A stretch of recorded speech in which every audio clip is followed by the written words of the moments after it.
મારી વાર્તાનું નામ છે એક રાજાને 108 રાણીઓ. એક રાજા હતો, એની 108 રાણીઓ હતી.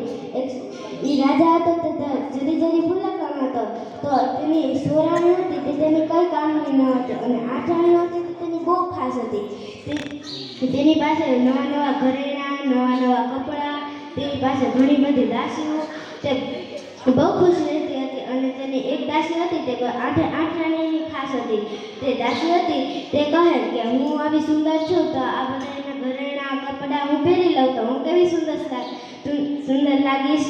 તો તેને તેના કપડાં ઘરેણાં જોયા લીધું અને બધી રાણીઓ તો નાવા ગઈ અને નાઈ અને બધું નીકળ્યું અને તેના કપડાં ઘરેણાં ગૂંથવા લાગ્યું. તેને કોઈ મળ્યું નહીં. અને રાજાએ તેને બધીને નીચે બોલાવી અને રાણીઓને કહી એક બે તો ઓલો એક સિપાહી બોલ્યો કે રાજા તેવી રીતે ન હોય. તો રાજાએ 1 થી 9 સુધી ગણી તો તે કહે કે મારી રાણી તો 8 જ હતી, તો 9મી ક્યાંથી આવી ગઈ. તો રાજા કહે કે સાચું બોલી દેજો નકર હું તમારું નાક કપાવી નાખીશ.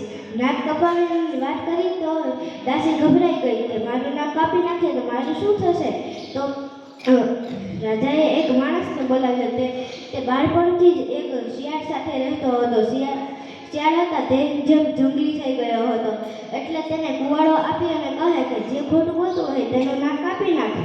પછી દાસી હતી તે ગભરાઈ ગઈ કે મારું શું થશે, મારું નાક કપાઈ જશે. તો તેને કીધું કે રાજાજી રહેવા દો, મારું નાક ન કાપો, હું જ ખોટી રાણી બની હતી. અને રાજાએ કહ્યું કે હું તારી સમજદારીથી તને કામમાં રાખી હતી, પણ અમે બધાએ તારા ઉપર એટલો ભરોસો કર્યો તો તારે અમારી સાથે ખોટું ન કરવું જોઈએ. આ વાર્તામાં આપણે એ શીખ મળે છે કે તમારે બીજાનું જોઈને આપણે એવું ન કરવું જોઈએ.